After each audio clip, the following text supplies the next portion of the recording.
Welcome to Off the Cut, a podcast where we talk about building, making, and answering all of your questions.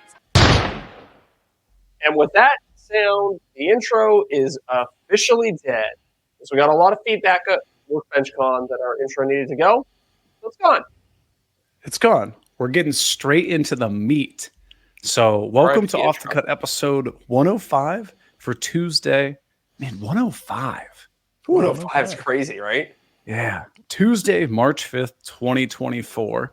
And we want to continue to remind you that the worst podcast available on Apple and Spotify is, in fact, the Green Suiters podcast. Mm-hmm. But the best place to buy woodworking tools is... still KM Tools. Was last week, and it's this week as well. I have a feeling it's going to be the best place to buy tools next week as well. I think it might be. I think it's a little early to say. Like, I don't want to count the chickens before they hatch, but I think it might be. And you know why that is, Eric? Why is that? Because it's by woodworkers for woodworkers. If it's in their store, you know what? They should change it. Normally, the tagline is if it's in their store, it's in their shop. But another word for a store is a shop. So you could say if it's in their shop, it's in their shop. If it's in their shop, squared. yeah. Because it's not a great woodworking pun, but I think you saw where I was going with that. I do. I always thought it should be if it's in their shop or if it's in their store, it's on their floor, like their shop floor. Oh. But then that makes it sound like they dropped it. Yeah, or it could insinuate the fact that he sells crappy tools, which he does not. Yeah, that's true. The only stuff that Jonathan sells at KM Tools or Katz Moses Tools is stuff that he explicitly designs himself with his team or has thoroughly tested to make sure that it's nice stuff. And actually, are we allowed to talk about stuff that he was showing us this weekend? I don't think so. I'm pretty sure he was like, don't share this just yet. Okay. None of that's I don't think it's out. But let's just say, if you enjoy making some of your own stuff, you're going to like what he's got coming out next. He's got some pretty neat things that are coming out soon. I'm really excited to get my hands on these. And he's got the new box joint jig. Yeah, box joint jig. Looks sick. But more importantly, what was that? What shows that? Where some guys like pointing? Certainly. Yeah, that's like, I don't know. I imagine that's Three Stooges. I imagine that's what a New Yorker from like the 1930s sounded like. Yeah. Yeah, that's fair. But more importantly, a portion of all the sales go directly towards the Katz Moses Woodworkers with Disabilities Fund, so we can get the tools in the hands of the folks who need it most. To get stuff in your hands, every single month we give away a $50 gift card to KM Tools. All you have to do to get entered to win that is sign up over on patreon.com/offthecutpodcast. And you're automatically entered to win.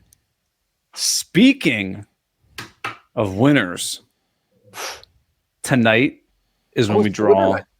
Tonight's when we're gonna draw it out, baby. Oh, heck yeah. Are we gonna do it live on air right now? You got the spreadsheet all set up? I got the spreadsheet set up. How many times do you want me to refresh it? I would like 3 refreshes and then a Control Z. Controls? What? To undo. Undo. So, yeah. How do I do that? I don't know. You can just do 3. Now you're just confusing the hell out of me. Oh my god. Okay, hold on. Put 2 on there for me. Okay. Oh, you got 2 in there? Hold on. Yeah. I gotta. This is awkward. Now I gotta find the damn thing. You told me you had it ready. I know. Okay. You said how many times? 3 for me and 2 for Deric. 1, 2, 3. 1, 2. And the winner this month is Joe Welsh. Hey, we had dinner with Joe. Hey. Yeah, we did. Joe Welsh at Delaware Valley Workshop. Hell yeah. Let me write that Joe down. A drink. You what? I never got his charger back to him. I think I owe him a drink. I feel like Joe mentioned something about the contest at Workbench Con. Either wanting to win. I don't know. Oh, yeah, there we go. There he is.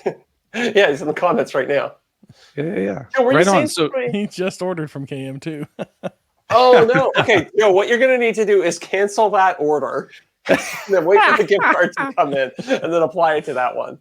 Oh, that's too funny. That's too funny. Well, Joe, stand by. We'll get in touch with you. We'll line you up with Jay Katz and his other guy, Mark, that helps out with stuff in the next day or two, and they'll get you all sorted out. And if they don't, let us know, because I know break their legs if they don't. We'll make sure that it gets all situated. Well, with that, should we get right into it? Yeah, let's get into it. So I think headline news article this week is that we all just got back from Workbench Con. Mm-hmm. Mm-hmm. And I think we really have to start with Deric's experience. Oh, there. yeah. He went in as the newbie. Right. So, Deric, please let the people at home, what was it like as a first-timer? Was it intimidating? Was it exciting? It was all the feelings. It was all the Yeah. feelings all at the same time? Yeah. Did it? Yeah. Well, just it was like a roller coaster. Yeah. Oh, yeah. Well, getting there, I was exhausted already. Waking up at 4:35 in the morning to get to the airport on time, and then riding through the plane, getting, waiting for Eric to finally show up at the airport so we could go to the hotel. And then making wait for 30 minutes at baggage claim while we figured out how to get there. You guys were in the wrong terminal. Yeah. Yeah. But it was the first night I was just exhausted, so I wasn't very socially out there or anything. But as I worked my way, up and went around and introduced myself to more and more folks, I opened up more and felt more comfortable, and I got to meet a lot of people. Got to meet some of the folks that really inspired my journey and me getting started and everything. Got to meet like Jimmy DeResta and Ann Briggs and a whole bunch of others. And were we? I do regret though I did not get to meet formally. I did not get to meet our sponsor. Jonathan Katz Moses. He came over and he talked to us several times, but he was really quick, like making rounds. He was a busy guy, and so I just never really got a chance to talk to him. And then I got to meet Jason Hibbs very briefly. I caught him in a moment when he wasn't surrounded by a bunch of people, and I just walked over and introduced myself, and then kept going because I was on the way somewhere else too. But it was pretty good time all around, I'd say. And then I was gonna say, and then Matt Outlaw I wanted to meet too, but he came in really late, and then he left pretty quick too. He was another one of those that was just really quick in and out, and I didn't get to meet him. Yeah, he and his wife had like a camera. I think maybe they were doing some content on something. Probably. He looked like he was rushing around. Yeah. Maybe he wasn't there for the whole weekend or something. I feel like I only saw him on Saturday, if I recall correctly. Yeah, that's the only time I saw him. Mm-hmm. There are certain people at Workbench Con who draw a crowd. I feel like Jason Hibbs is one of them. For sure. He's always got people kind of coming up to him, and it's hard to get a word in edgewise with some of these people. Absolutely. And that's But Deric, that's just, did you notice that the best thing that you can do is just go like, it's awkward. You're like, okay, I'm going to walk up to this person I've never talked to before, and I'm just going to go, hey, I'm Deric. That is the absolute best thing you can do at a place like this. And for me, that is so hard because I'm not the kind of person that just walks up to someone and introduces myself. It's so awkward for me. Yeah.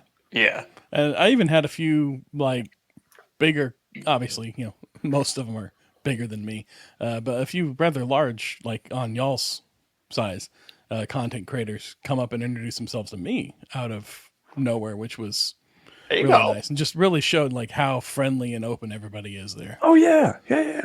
I mean, especially like if you're in a room or whatever, you're in a circle and there are 4 or 5 people and you don't know someone.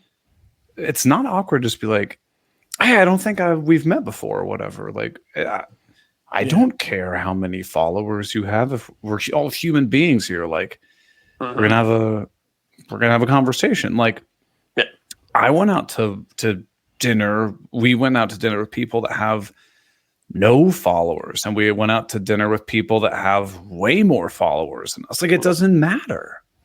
Yeah. We're all here for the same thing. No. We all know that the number of followers you have is your measure of worth as a human being. The dinner train leaves, and it's like, anybody over 100? Okay, you can come. Yeah. Oh no, over 200. We're going to this restaurant. No, not at all. Not at all. No, definitely not. I'm being sarcastic. Yeah. What did it kind of live up to the way you imagined it? Was there anything where you're like, oh wow, I didn't think that would be like that, or that was exactly the way I expected? Well, I mean, just off the top of my head, it's kind of a silly thing, but I brought like a whole pocket full of stickers, and the only time I saw a sticker swap was whenever we first sat down to that first dinner, and I had left them back in the room. Yeah. I think sticker swap. After that, the whole weekend, I'm carrying them around, and I barely exchanged stickers with anybody, which is fine. It's just, you expected that, and it didn't happen. It was kind of weird. I guess everybody's kind of gotten over it now. Yeah, I was going to say, with all due respect, golf clap to not doing sticker swaps anymore, because it just got overbearing and annoying. And to me, it felt like it would sometimes get in the way of conversation. Like somebody would join the group or whatever, which is fantastic. Love when people would just walk up to your circle and chat. But then it would do like this whole sticker swap thing, and it would like kill the conversation for 90 seconds. Yeah. As opposed to just being like, oh, hey, like I'm Eric or whatever. And you're like, oh, nice to meet you. And then continuing the conversation. Because at the end of the day, we're all there for the conversation, and the connection is what you're there for. Yeah. But I will give a counter argument to that. And it's kind of a weak one, but hear me out. A couple of times, smaller creators would come up to me, and it's just like a nice gesture. They'd be like, hey, I really like your channel. Can I give you a sticker or something like that? And it's almost just a quick icebreaker, just like a very simple thing. And you were like, oh, I've seen that before. Yeah, and that's true as well, because a lot of people aren't, like, especially on Instagram, some people just post photos of their projects that they're working on, or their face isn't in it too much. They're not like the most recognizable face. But there are some people, they gave me their sticker, and I was like, oh, I know who you are. I've seen that logo before, or something like that, right? Oh, I saw you build this, and this. I didn't know your face. Yeah. That happened to me a couple times. Somebody recognized my logo, but, obviously not my name or face. Right. So that is the one counter argument I would say to stickers. But overall, I agree with you. I don't enjoy the sticker thing too much.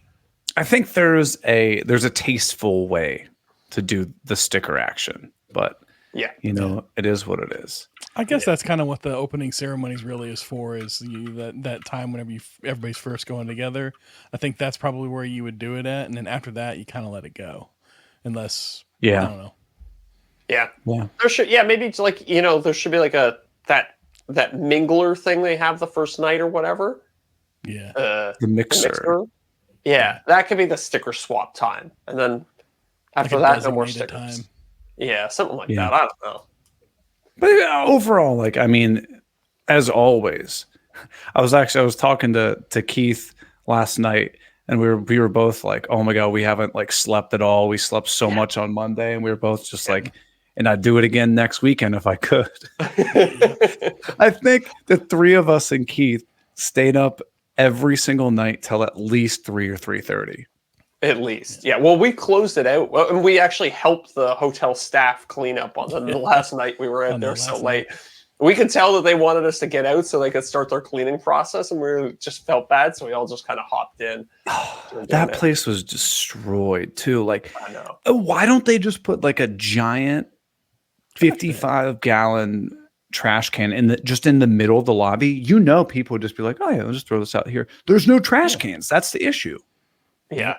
Just bring in a dumpster. Yeah, the only trash can is around the corner at the bathroom. Yeah, it's bad design. And I don't think there was. Sorry, Deric, go ahead. I was just gonna say though, my one takeaway was, I think next year if I go back, I'll go back a day early so I can get a good night's sleep before that first night or that first. Yeah, night. I think I would try and do that too, because I was guys in the live stream that I think I got 12 hours sleep across 3 nights there, maybe. Yeah. Well, not only are you like you're run down from traveling there, you get up super early to travel there, but then you're also up super late every night. Plus you're drinking, which is going to destroy your sleep. So yeah. I mean, so for everybody listening, Zach and I, we shared the room. We would get back to the room at like somewhere between 3 and 4. Yeah. And then it was like we'd talk for, I don't know, 15, 20 minutes. And then I was just like, all right, dude, I'm engaging the earplugs in. I remember doing that. And usually, you kind of got to like jostle around with the pillow a little bit, get situated. All I remember is putting the earplugs in and then feeling my watch vibrate in the morning. Yeah. It was, and then I remember a couple times, I don't know if you probably didn't even notice, but there were a few times like I just slipped off to the room to lay down. Oh, I did the same thing too. 20 minutes, 15 minutes a couple of times because I was like, I just need like not even quite sleep, but maybe just a couple of minutes by myself because you get overwhelmed in the crowd there. Yeah, dude, I felt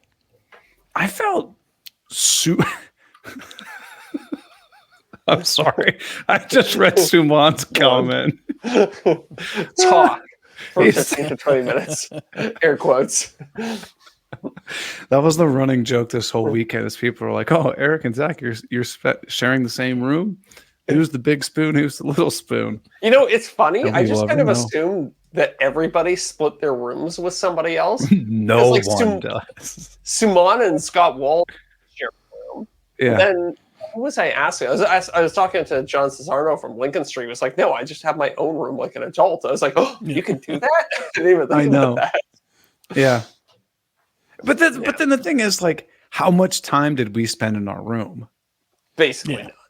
Very little. I mean, I guess if you're like, I just want to come back to my room and just not have to worry about somebody, or if like, let's say you wanted to stay up to 3 or 4 in the morning and I wanted to go to bed at 10, that would have been a conflict. Yeah, true. Well, would it? Because most of the time, like, when you're staying up till 3 or 4, you're down in the lobby. If I wanted to cut out at 10 p.m. and just go up to the room, I don't think you would have minded. No, I wouldn't have minded, but I would have felt bad, like if I walked in the room and then woke you up. Oh, no, don't worry about me. I'm a deep sleeper. Yeah. But, I snore like a lumberjack. Whoever shares a room with me is in for it. They're not going to get that sleep. So let me ask you guys this. Well, Zach, you probably don't know because you were, up, staying up late and whatnot. Mm-hmm. Deric, could you hear all of the talking and stuff in the lobby from your room? No. Although the last full day that we were there, I broke out after lunch to go get a nap in. And just as I started to fall asleep into my hopefully 25-minute nap, they started doing construction down the hall. And it was just drill, hammer, drill, hammer. Yeah. There was one morning where, Eric, you got up earlier than me to go to breakfast. I was like, I'm going to try and sleep for another 20 to 30 minutes and see if I can rest myself up a little bit more. 9 a.m. sharp, they started construction in the room next door. Yeah. Can we need to get this out here. In the entirety of Workbench Con, needs to air a grievance on how absolutely atrocious the breakfast scenario was. Oh God! Oh, yeah. So I would to paint a picture, breakfast every morning to get it better than that. Yes, I would be happy to pay that $27 a plate for breakfast in the lobby. So to paint a picture for everybody at home, you walk into this big grand ballroom and they have those. Yeah, tired as hell because he's got 3 hours of sleep at the very least. So you're like, I want something nice, warm, filling, maybe a little greasy. You walk in and they have those little, like silver trays, and you're thinking, there's going to be like some bacon, some sausage, pancakes, maybe something like that. No. There is every fruit under the sun that you can think of. It's there. And so I'm like, all right, sweet, I'll get some fruit or whatever. And then you get to the end of the table and you're like, wait, I already got this fruit. And then you get to the end of the table and they have like miniature like scones or like pastries. And you're like, I don't want any. Yeah, I don't want any of that. You're like, all right, I'm going to go find the table that's got like the potatoes or the sausage or the powdered eggs. I need some nowhere grease to be found. Yogurt. Yeah, I need some like protein and grease to fight this hangover. Yeah, and it's options. Go ahead. I was gonna say it's especially insulting because all the pastries were like Halloween candy size. They're like little teeny tiny, fun like size. one bite to sauce. You're absolutely right. It was like a Tim Hortons Timbit. Yeah, exactly. Ooh, nice Canadian reference. I like that. Yeah. And people were just like, what the hell? Like looking around. And then, surely the next day, right? You wake up and you're like, okay, that had to have been a one-day thing. No, that was a horrible prank the first day. The second day was the same damn thing. Same thing. And then the lunch was at least hot. It had a variety of options, but it was the most ridiculous mismatch of culinary escapades. Like, yeah, I would also be okay with them being like, hey, it's $100 cheaper this year, but there's no meals included or something like that. Sure. I could work my way around that. And I mean, what was it? The first or second day, there was a group of 5 or 10 of us that we went to go in to get lunch, and we couldn't find a seat anywhere. Yeah, we ended up we sat on the stage and stood in the middle of the ballroom. But so we air these grievances because there are grievances to be aired. But overall, the event was incredible, as it always is. Deric, what do you think your favorite class was? What did you take away the most from? I think it was actually kind of there were 2 classes that informed each other really well. And my general takeaway from there was a class on content creating with YouTube, and then there was the AI class, and they both talked about using AI to help generate your content in different ways, and I found that very informative and helpful. Like I didn't know that I could drop my YouTube video into Gemini and it would give me a description of that video. Does that work? That does, as long as it's a public video. Ooh, That's I gotta nuts. try that. And it's not that you're using that to just not do any work. It's kind of like you might be like, hey, give me an outline for this video. And then you like add your own stuff in. It's almost like an assistant, I think, is a better way to look at it. Yeah. Because I'm horrible at doing an outline or being self-descriptive. So it really helps to have that outside perspective to give you a structure, like you said. Yeah. Totally makes sense. Interesting. I'm gonna try that thing with Gemini because I didn't know. I have heard that you couldn't do that with ChatGPT because ChatGPT can't access the internet. But if Gemini can access the internet, that's and you very can tell cool. it to analyze the video and then give you a description in the host's voice. So it's not as robotic. It'll use like your words and your phrasing and stuff. You ever heard Zach talk? He sounds like a robot. That's right. Zach, I worked hard on that monotone drawl. What was your favorite class, Zach? That's a good question. Well, I think one of my favorite classes, even though it wasn't really geared to me, was the one by Michael Builds. I can't remember what the name of it was. 20 tips for better videos or something, I think. Yeah. That was a good one too.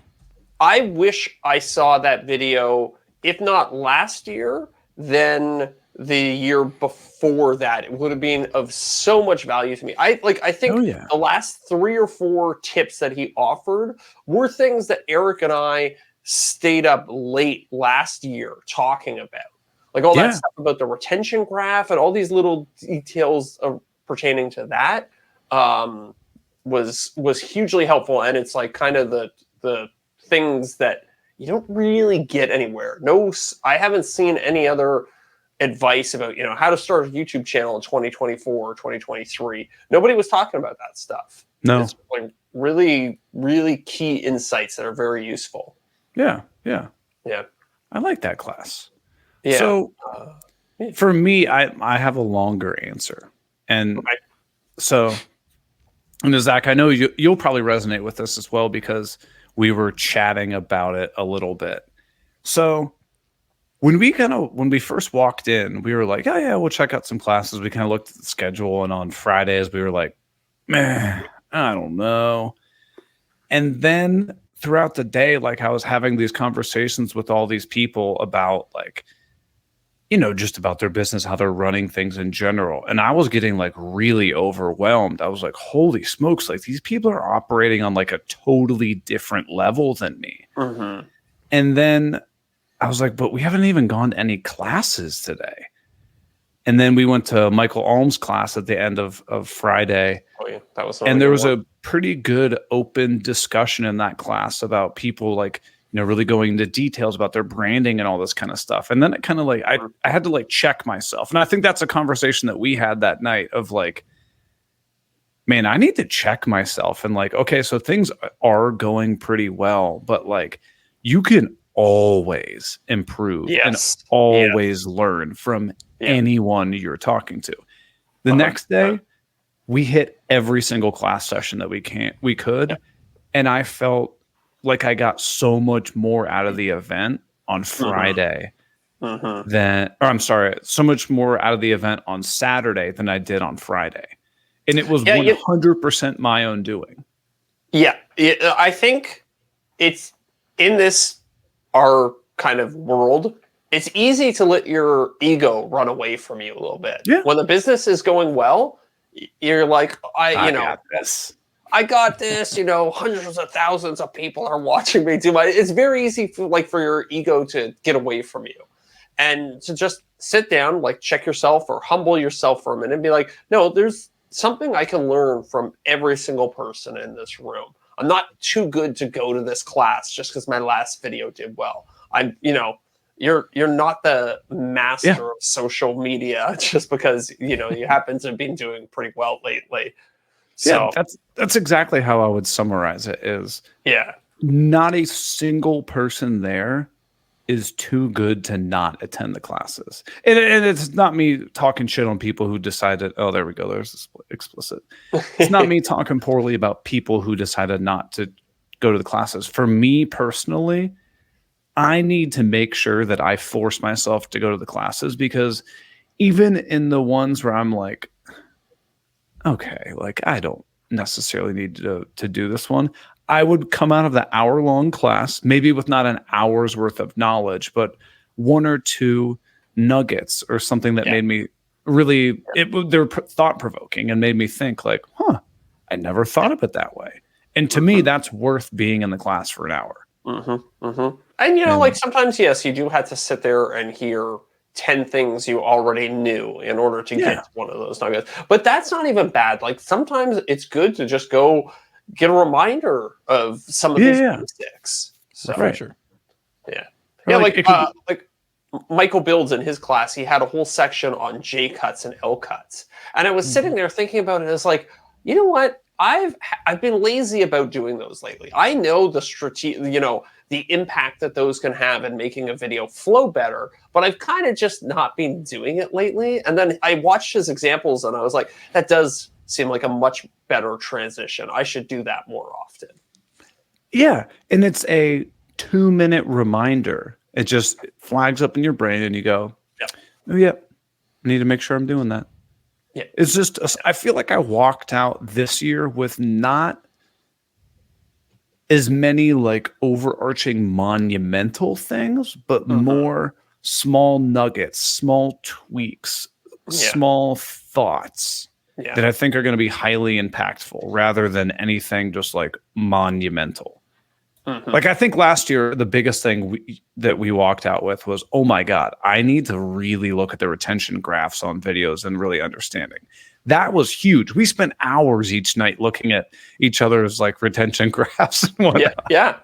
And, to much success, like after I took away the things I learned in that Workbench, like my retention graphs have been so much flatter since last Workbench con. Because I learned, I was like, people don't want long intros. Okay, cut that out. People don't want long intros. Okay, cut that out. Cut out all the useless bits in the middle.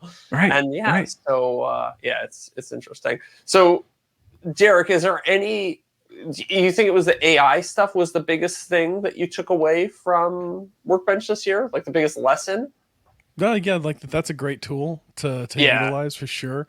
I know sitting in the airport waiting for my flight, I went ahead and dropped my last my 2 videos into it and had it spit me out a description. And I did that several different times, just kind of like tweaking how I was asking it to do that for me. And I was able to rewrite my description and dropped it in there. I mean, I didn't see much improvement on it, but it definitely reads better than what I had put in there. And then the other thing I think I took away from all of it was deep links. I had never heard of deep links before, but I know we're all like taken aback by that one. Yeah. So let's talk about that. Let's get let's get deep on deep links. So this was a concept that was introduced to us by Clayton, the Weekend Builder, I believe is his handle on Instagram. Yeah. And so he gets all the credit. And he gets all the credit. I'll let you continue, but I have to say, when Clayton spoke up, it was during Michael Alm's class. No, was it Michael Alm's class, or was it? No, I think it was, the big one with Cam, Sam, John, and Brad's class, right? Yes. He blew that entire auditorium's mind when he brought that up. Every single person, even all 5 people or 4 people on stage were like, what's a deep link? Yeah. Yeah. But anyway, sorry. Go ahead. I wanted to throw that in there.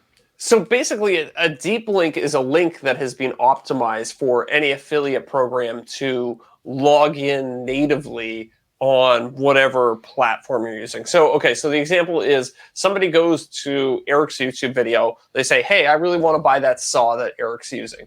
They go to the video description. They click the link because Eric is smart. He has a little affiliate link there where he's going to get 1 or 2% kickback on whatever purchases are made through it. That person clicks the link, and if they're on their phone, it opens up in a browser window on Amazon, let's say. But it's a new session. So that person is not logged in. And now, all of a sudden, that person's like, oh, I got to sign in. Maybe. You know what? I think I'll just put this aside and I'll do it later. I'll search for it on Amazon when I get home. Right. It's just that little tiny bit of friction. So what a deep link does is ensure that it opens, if you're on mobile, it opens in the Amazon app on your phone so that you're already logged in. You can add it to the cart right away, and you make sure that Eric gets credit for that sale. So Clayton was saying to us that he implemented that one little tweak, and his affiliate revenue doubled after doing it. I believe it. I'm surprised it didn't go higher.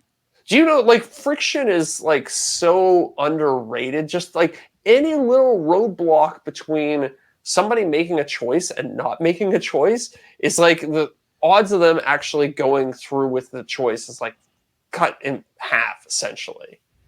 I was reading, and similar to like being signed in, I was reading an article, I think it was on the way home, about how Shopify stores have a statistically higher checkout rate than most other platforms. The reason why is, so most people probably don't know that they're on a Shopify website, which is a platform that you can host your website on. But if you've ever gone to this checkout and it says, would you like to use Shop Pay? And you're like, oh, I've checked out with a store that has Shop Pay. Literally all I have to do is it sends a little code to my phone. I just go like 1, 2, 3, auto populates everything, logs me in, puts the debit card that you used in last, and you're good to go. That's a Shopify store. So it's reducing friction, making it as easy as you put an item in your cart and it's so easy for you to check out. That's the same thing as this deep link does, but basically for affiliate links. Yes, yeah. So it's all just about trimming down that friction as low as possible. Weren't you saying, Eric, that after you redesigned your website, your plant sales went up? It almost tripled.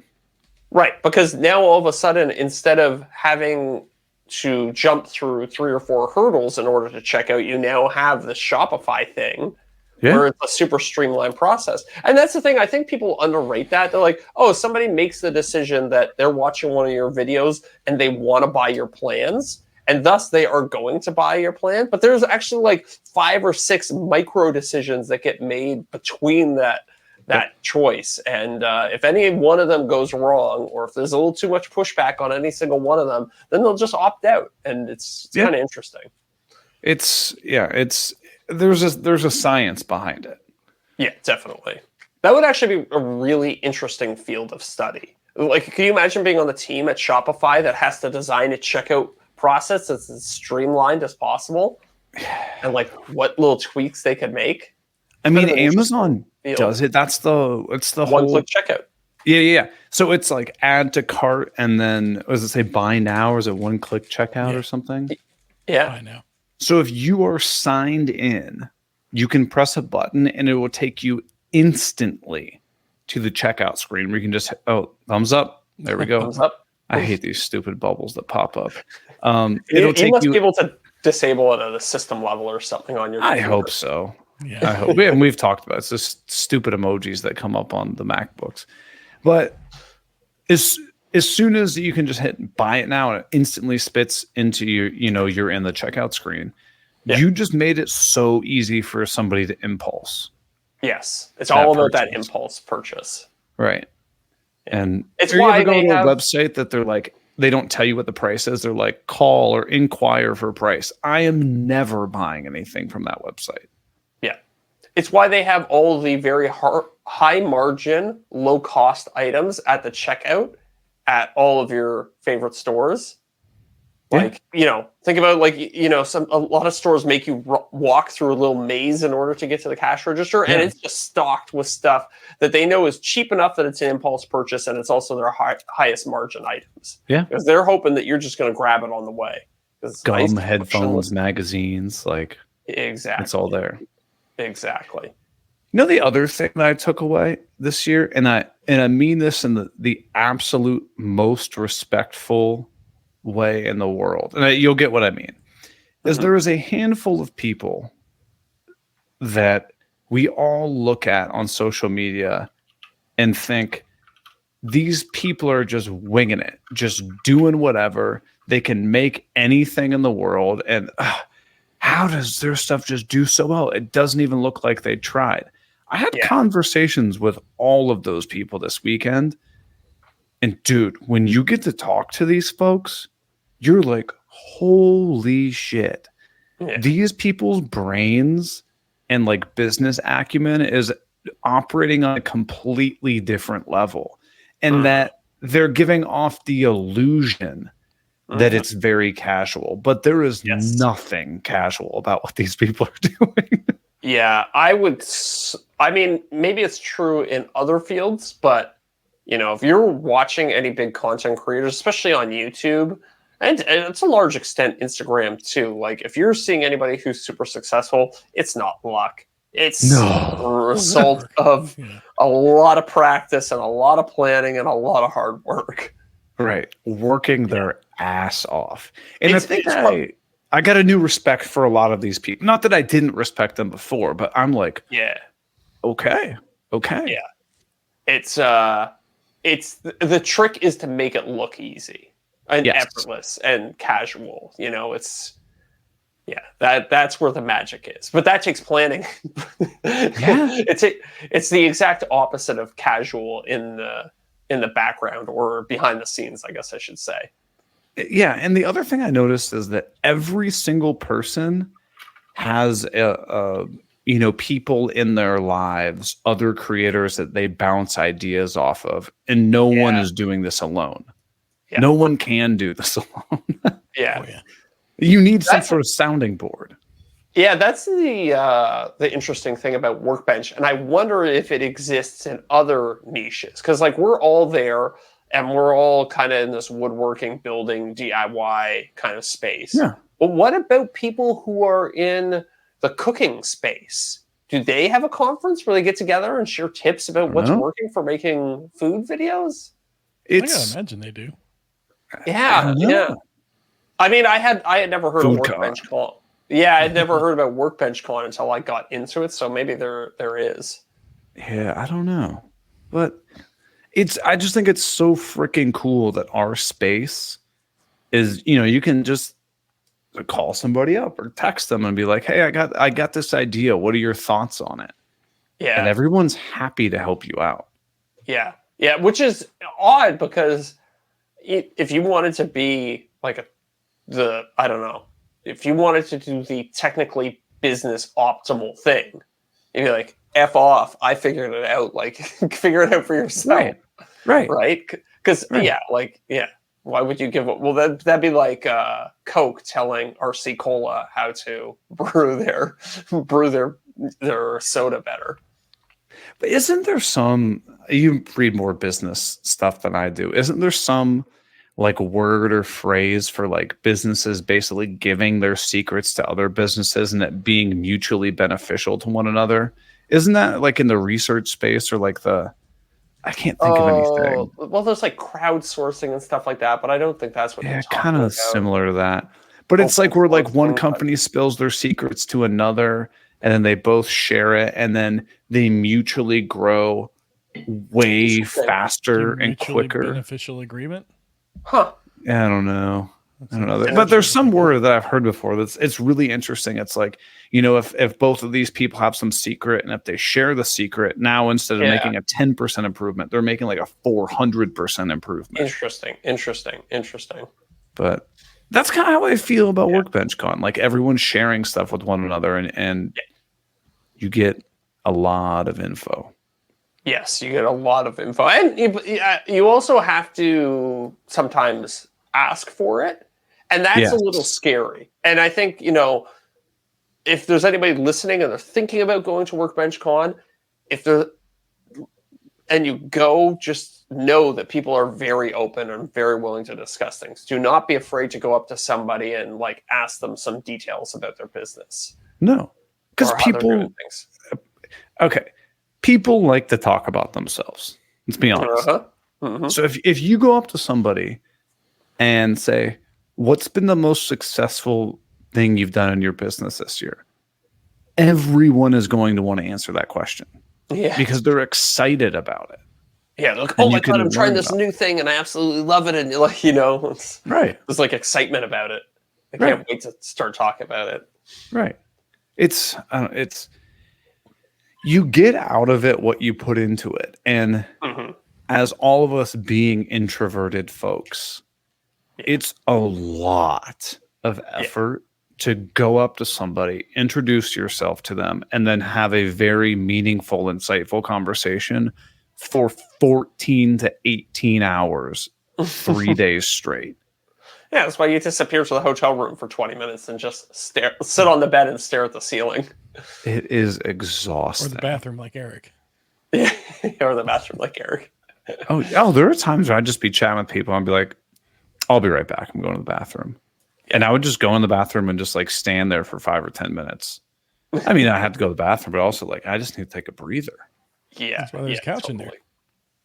Is there a couch in the bathroom? There's a couch in there? There was a couch in the bathroom down in the lobby. Oh, there was in the downstairs bathroom. Yeah, it was like wing chair. I don't trust the couch bathroom. That's the dirtiest couch you've ever seen. Oh, yeah. Well, don't go face down in it, but No, but there's gases and stuff in that room. I wouldn't trust that thing. You know what? The other thing that I learned this weekend, I had no idea there were so many woodworking space podcasts. Oh God! Yeah, we learned we got some competition. I had no idea. Whatever they are, they're better than Green Suiters. That's true. Yeah, it goes without saying. So who's somebody new in the space that you met that you had never seen before that you were impressed by, or you maybe want to call out? Our buddy John Sexton of Biscuit Tree Woodworking. Yeah, I had seen his stuff pop up on YouTube here and there, and I'm typically not a person that watches the homepage or whatever, but I'd seen his stuff pop up all the damn time. Yeah. And I thought to myself, hey, this guy's got to be doing something. But in my fault, never checked him out. And then we had a fantastic weekend with him. We went out to dinner with him at least once, maybe twice. And I'm just like, this guy's killing it. And he's only been on YouTube for like a year or so. So we had fantastic conversations. I think I can do a better job at market research and see what other people are doing. Check out new people. See what's making them successful. And I think I can do a better job at studying the craft more. Yes. Yes. Because at the end of the day, that's what we're doing. one thing I learned is that I should be more social with other creators in my space. I talk to the two of you guys, and like we'll have guests over and stuff like that. But outside of that, like I text with Scott Walsh on occasion. That's about it. And it's just because, like, I don't know. I think by nature I'm such a shy person. I don't want to I don't want to bother Suman with this question about my thumbnail or something like that. But I don't think people are bothered by it. I think that's just a weird thing I have in my head. So. No, I agree. And especially people that like you've already exchanged phone numbers with them, which means that they are very comfortable talking to you. Yes. Yeah. 100%. 100%. I think if I could get together. Oh, go ahead. What's that? I was gonna say if I could get together just once a month and do a dinner with local makers, I feel like that would just reinvigorate me every time. Well, that's what. So I was at the airport with Scott Walsh and Danny from DIY Danny, and we're all kind of in the Toronto area. And we're like, we should meet like once a quarter and just have a dinner, the three of us, and like chat about stuff. So have you noticed, like, going into Workbench Con, like, Zach, I know things are going pretty well for you. Anna was doing pretty well and whatnot. Mm-hmm. But be honest, did you feel a little kind of just like, stagnant a little bit? How so? Like in... It's like, I'm just kind of, doing the same thing. A little bit. Well. Yes. Kind of like losing a little the steam, a little bit of the energy, because that's definitely how I felt. I was like, I don't know about doing this next project and this and that. And now, dude, I'm pumped to work on my next thing. I would say today I was pumped. Yesterday I was still a little bit. I was like, I am dead. But today I hit the ground running and it was tackling stuff like crazy. Well, I always leave Workbench Con with like a few things that I'm like, oh yeah, like I can't wait to like implement this strategy, or I can't wait to try this tweak and stuff like that. So I'm definitely have some of that going on. It is very invigorating. You're right.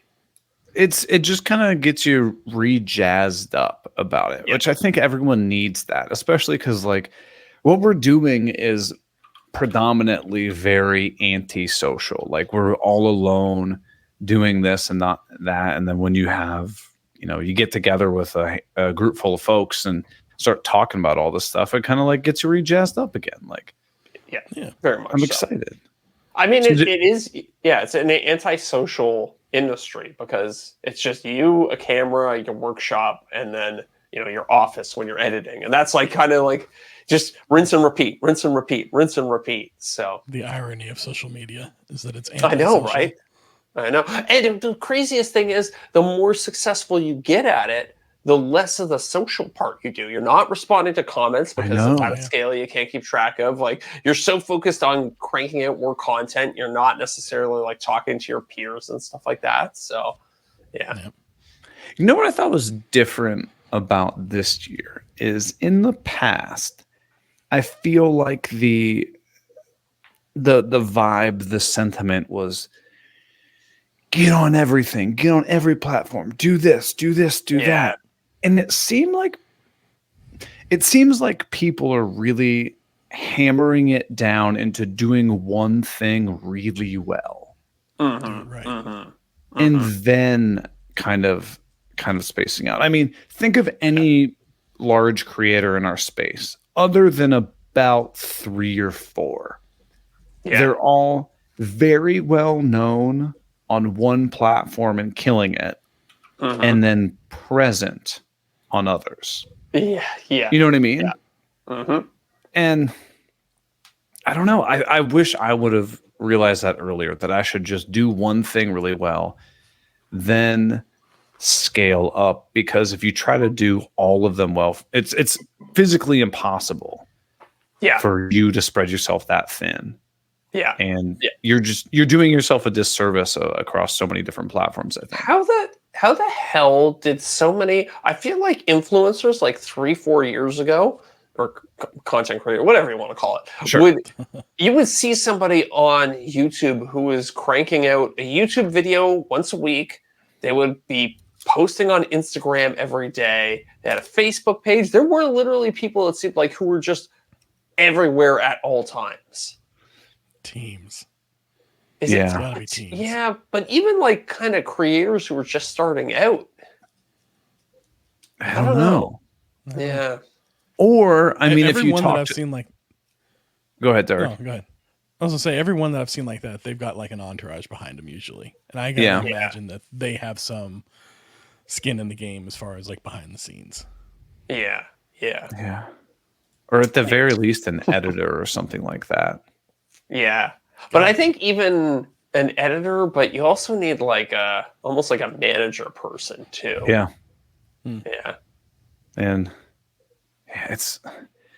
you need help is basically what I've realized. And if that help is in the form of just people in the community that you have a sounding board, people you chat with, if it's you have an agent that helps you with all of your brand deals, if you have a company that syndicates, your Facebook page and stuff like that, like we all need help. It's not possible for us to do all of this. Yeah. But I think, I wonder also if it's this trend towards higher quality content. I think you're right. Because, people are releasing 20-minute YouTube videos now, whereas maybe the zeitgeist a few years ago was 5 to 6 minute videos. Oh, do you know how easy it would be for me to make a 5-minute YouTube video every week if no one else is making woodworking content? Yeah. Well, I think part of the problem too is that like all that low-hanging fruit of here's how you apply polyurethane finish. And it's like literally just a tight 4-minute video that tells you everything you need to know. Like those are all gone. Yeah. So there's no point in making one of those now. So you need to kind of think outside the box a little bit too. Right. There's so many takeaways. And like day one when we got to Workbench Con, I was like, oh man, like, am I past this conference?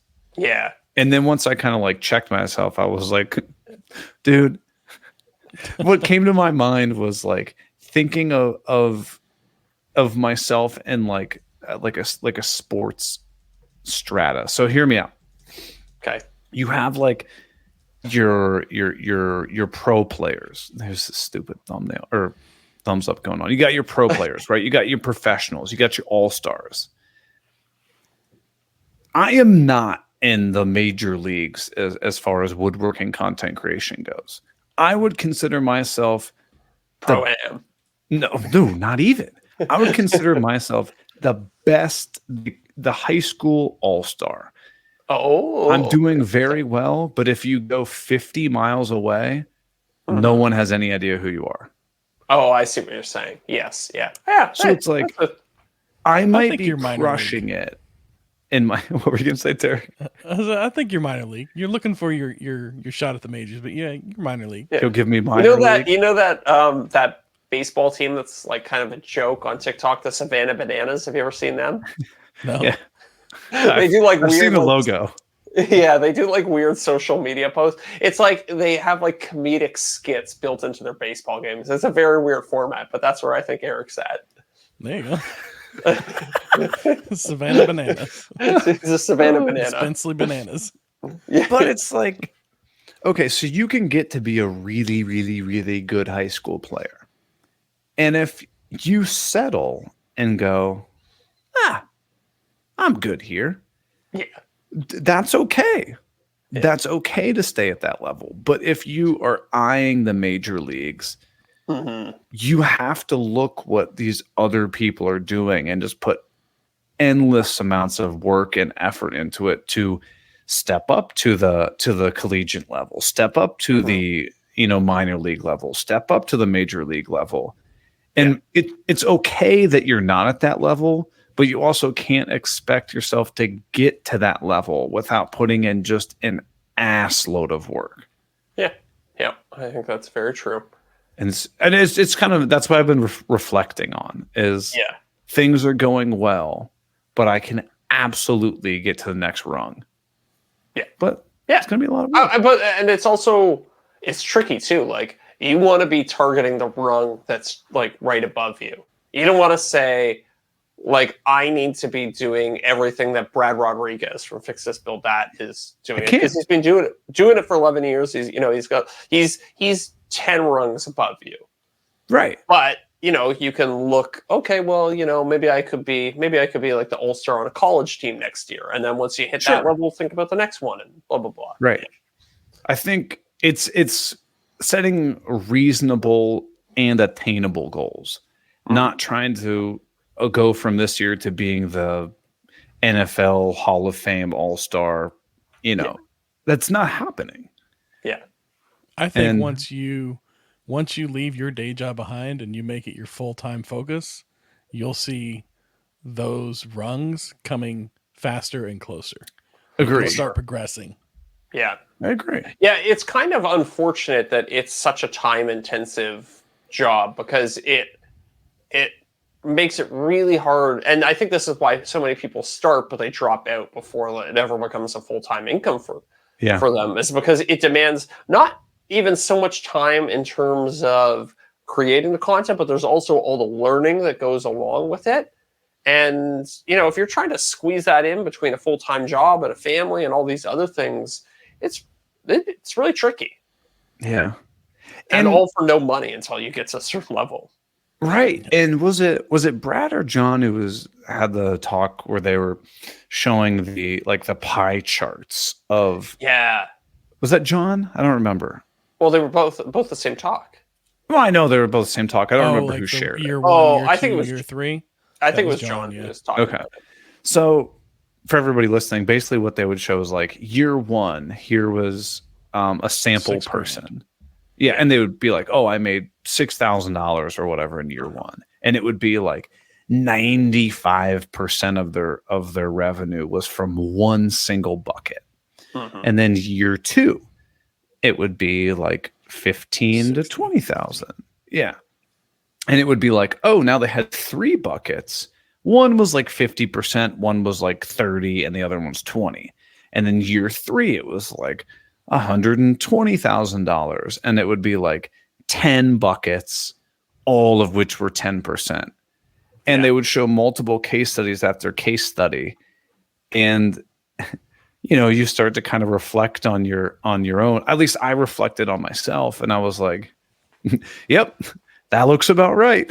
Yeah, yeah. It was totally. Year one, the wind blows, and you now have 0 revenue. Yes, yeah. And I talked to a lot of other people that were like, those numbers aren't real. And I was like, they're very real. Well, I think not taking into account materials either. Right. That would be top line. Yeah. That was just top line. But I think, I don't know I think some of them were year one, the person made $60,000 from their, social media thing. I don't know if that's necessarily realistic. I think it was the first year they started taking it serious or something like that. Yeah. I don't think it's just today I'm going to start an Instagram and I'm going to make $20,000 a year the first year. Maybe. I hope it happens. I'm surely there are people out there who have done that, but I don't think and I think that's maybe why there was a little pushback. Those aren't real numbers. Yeah, and it was absolutely not what I experienced. I'll tell you that. But yeah, once you started taking it seriously, the stratas of the one step. Oh, now you get 5 steps up. Now 15 steps up. Yep. Yeah, it scales. It scales quickly. Yes, that's the key. Take it seriously. Yeah, you're absolutely right. But I think it was. I hope what people got out of that was, it is attainable. Here's what's out there if you really dedicate yourself to it. And at the end of the day, this is a job. Yeah. What I'm always surprised by at Workbench Con is talking to people and asking them what they did previous to content creation. Yeah. And one thing that I've learned is that a lot of the top creators in our space were already very successful in another field. Yeah. Yeah. And so to think that they were, these were people who were maybe making multiple hundreds of thousands of dollars in their normal career, and they were still took the chance to, throw that safety away to become content creators, to go into business for themselves. But no one is successful in what they do by luck. No. You know what I mean? Yeah, like, definitely not. You might luck into getting a promotion and making a couple more bucks. But I mean, if you really step back, you worked hard to get there. You might not see it that way, but I think there's, there are elements of luck in everybody's journey at certain points. But I'm very fond of the expression that it takes years of work. Takes years of work to be an overnight sensation. Overnight success. Yeah. It was humbling for me to be able to talk to all those folks. Yeah. There's you got to prime yourself for those opportunities, and once you're out there and you're getting your name out there, then you're going to have these lucky connections. Like, oh yeah, Eric introduced me to this guy, and he gave me a great business idea, and I sold 1 million units the first year with that business idea. Right. Like, yes, that's luck, but you also had to take the initiative to start. You had to establish the relationships. You had to build the capacity to have the business. All these things kind of lead into it. So build experience. I really dislike when people say, to be a YouTuber or a content creator, you have to be very lucky. I don't think that's true at all, and I think it's very discouraging for people who potentially want to pursue this. Yeah, I agree. Yeah, I mean, could you have an element to luck where you put out a video and this one just happens to hit the right thing in the algorithm? 100%. That happens all the time. Well, it's happened to me many times, right? But to then be like, okay, that video was properly analyze it. That video was a success for this reason, and now I'm going to chase that lead and generate more success from it. Yeah. I think a perfect example is if you look at someone's channel and they get 100 views on every video they put out, and then they have one that does 50 million. Yeah. Okay. There's probably a small element of luck to that, but also there was something that video did well. Mm-hmm. I don't think it was. It's not all luck. Yeah. Well, I think the thing if they get that one video and they get 50 million views on it, and then they go back to getting 100 views, then yes, that was luck. Just to some degree, right? Because I doubt that they're going to make some monumental shift on one piece of content and then go back into the other. But yes. Do you ever look back at old videos of yours that at the time you're like banging your head against the wall thinking, why isn't this video doing anything? And now you look at it and you go, dude, you're like, Eric, I can give you a laundry list of why nothing is happening with that video because it sucks. Yeah. Oh, 100%. Hindsight's so easy to see. Mm-hmm. But yeah, there was so many little lessons that you learn along the way that just makes your videos that much tighter and blah blah. I had an hour-long conversation with Mark from Markwell Woodworks today, and we were talking about all the things you can do to make a better video, and it's just like all these little micro lessons that I've learned over the 3-4 years I've been doing this. You know what I learned? The longest. What was that? What took the longest? Kind of in the same vein what you were going to say, I'm sure. Yeah. I think the thing that took the longest for me to learn personally. Yeah. Is that the question? I think, this is something that I think Michael Alm talked about in his talk, but like, you aren't the hero of your own videos. Ooh, that's good. Ooh, yeah, I liked that talk. Once I started realizing that I should be making videos for my audience, I had to consider their needs and wants above all else. Mm-hmm. It really, because there would be things that I would put in videos because I wanted them to be there. I thought they were like, oh, it's a cool little detail. I can put this here. And it was like, they were very selfish reasons. And I think listening to him talk and over the last couple of years, it's like, think about what the audience wants, build the video that the audience will want to watch the whole way through, and, package it in a way that they will be able to easily understand it right away. I believe the video that the book that he referenced, and I've actually read this book before, but I don't think. Let me rephrase it. I've read this book before, but I think at the time that I read it, I extracted different information from it then than I would have now. Mm-hmm. And the book that he recommended was Story Brand I believe it's by Donald Miller, if I recall the name correctly. It's definitely Story Brand. I don't know. I can't remember the author's name to save my life. But yeah, it was when I read it like 3 years ago. It was an excellent book. I'm going to reread it again. It should be at like every library. It's a pretty popular book. Get on Audible. Yeah. We got to get an Audible sponsorship. I know. Who's I talking to about that? I think maybe Scott Walsh or maybe DIY Danny about trying to get Audible. Because they used to do YouTube sponsorships like crazy, and then they just kind of went away. So I was like, I gotta find out who their agency is and see if I can get that going. Dude, I would take a super low payment if they gave me a lifetime membership. Oh, yeah. Oh, I wonder if that's even a possibility. I'd do it for free if they gave me a lifetime. I mean, what's it, $20 a month or whatever? Yeah, $20 a month times $250 a year. Times, I'm sure I'm going to do it until I'm dead. So, so if they gave you, yeah, I guess even if you say it's 10 years, that you'd still want a little bit more money than that. Well, what about 50 years? Would that work out then?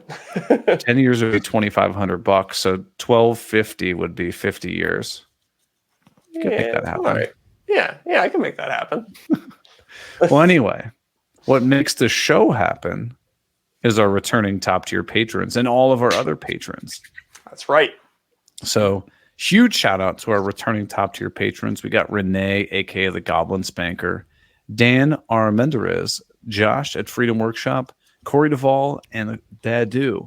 Those are just some of the folks that are helping us keep the lights on this show, because it's not free to do a podcast despite popular belief. And if you want to support the show and join us in the fight against the Green Suiters podcast, just head over to patreon.com/offthecut-podcast, get access to the after show, that $50 Cam Tools gift card that we give out every month, and all sorts of other things. Hell yeah. Should we head over to the after show? We should. Or was that where we talk about all the dirt that we uncovered at that's Workbench Con? Yeah. We're going to talk trash about those all those secrets we learned and all the people we hated and blah, blah, blah. Oh, yeah. We got to talk about Jason Bent. That's right. Oh, yeah. Maybe, all right. Maybe Ronnie, too. And that prank we pulled on Sedge when he didn't even realize. I barely saw Sedge. Yeah, because Sedge goes to sleep at like 7 o'clock. Yeah. He wakes up at like 4 a.m. and goes to sleep at 7 o'clock.